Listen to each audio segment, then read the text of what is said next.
When asked the question, how do I book my own holidays, the answer can be quite complex. This is why I've broken my reasoning into 3 separate videos. This is the second part covering hotels. If you haven't seen the first part where I talk about how I find flights, I would go watch that first and then come back here. If, however, you've already booked your flights and are just looking to get some advice on booking hotels, continue watching this as I'll explain how I look for hotels for my own trips. Unlike flights where you are limited to the airlines flying that route, therefore you don't really have much of a choice on what you can pick.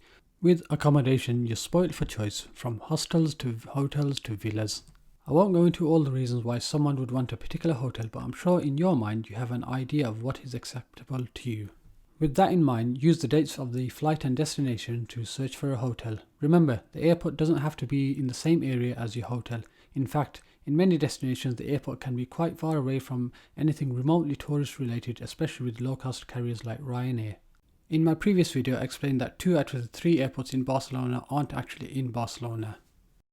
For hotels, I normally visit Trivago. They're a hotel price comparison website which will usually have most of the hotels that are available and bookable. Using your dates and the filters, you can search for hotels for your destination. I tend to filter out hotels by a minimum of 4 or 5 star. I also choose a guest rating of 8 or higher. These ratings are an average of reviews from several websites Trivago has scraped. You can also filter for cancelable rates and breakfast. One note about food is that Trivago doesn't seem to have a filter for different board levels such as all-inclusive. For that, I'd recommend either Travel Republic or On the Beach. The map function on Trivago is quite useful to quickly see where hotels are. You can move the map to actively search for a hotel in that particular area. This can be helpful when you have an area in mind that you want to stay in. Once you've seen the hotel you want, what I would do is add it as a favorite. I would usually add several potential options using this. It will help to manage and weed out ones later on that don't quite make the cut. On another tab, open up Google and type in the hotel names from the shortlist. Look for the TripAdvisor link and do a quick review to see how highly rated it is. Using this, you can get an idea of if it's actually worth remaining on the shortlist or not. Eventually, you should have about 2 or 3 hotels that you can choose from. I would then weigh them up depending on your budget, quality of the rooms and how close it is to main tourist centres.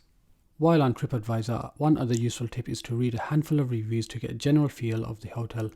It's also useful to take a look at the traveller uploaded pictures. This will give you a real image of the hotel rather than a photoshopped image. We started off at Trivago, so we can use that as our benchmark. For this example, we will compare prices for the Rue Palace Hotel.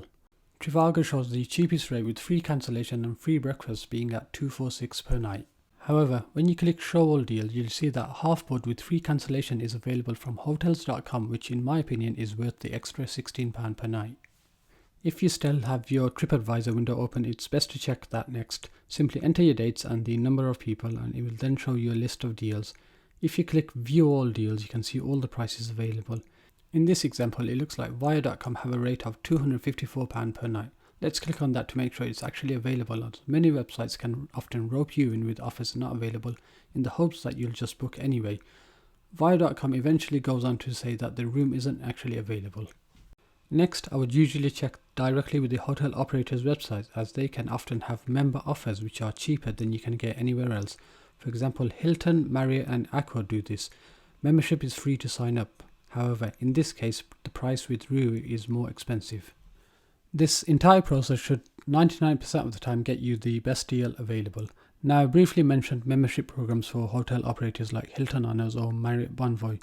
If you are a member of one of these programs, one last check to see is if there are any hotels available nearby on points.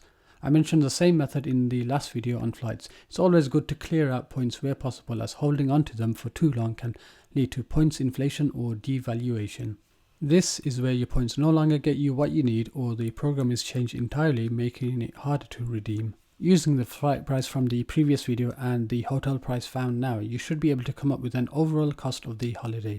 Make a note of this figure, as there is one last check to make sure you are getting the best deal. Now, although I said I've only ever used package tour operators once, they are still a useful tool to check you are getting the best deal possible. The last port of call are websites such as TUI, Jet2 or On the Beach. You should be able to quickly price up matching dates if they fly to that destination, along with the hotel of your choice. This will show you if you are indeed getting value for money. One thing to note is that make sure you are comparing like for like. This includes the type of rooms available. Don't forget to add luggage for the flight part, as well as this is often included with package tour operators. In this example I'm using TUI, but you should be able to use the same method to check the other tour operators I mentioned. The price is a total of $16.85, which is actually cheaper than if booked separately. This isn't always the case, however, but in the rare occasion that it is, you'd want to know, which is why I've mentioned this. Once you're happy with the choice and the prices, you can at this point make the actual booking itself. You may or may not have spotted that when comparing the prices between the DIY option and the package option, transfers were included for the purposes of a like-for-like comparison. However, a transfer may not always be the best option. For most destinations, I'd actually recommend hiring a car. This can serve the purpose of a transfer and transport when needing to get around. Often it can actually work out cheaper than constantly catching taxis. In the next video, I take a look at car hire options as well as airport parking.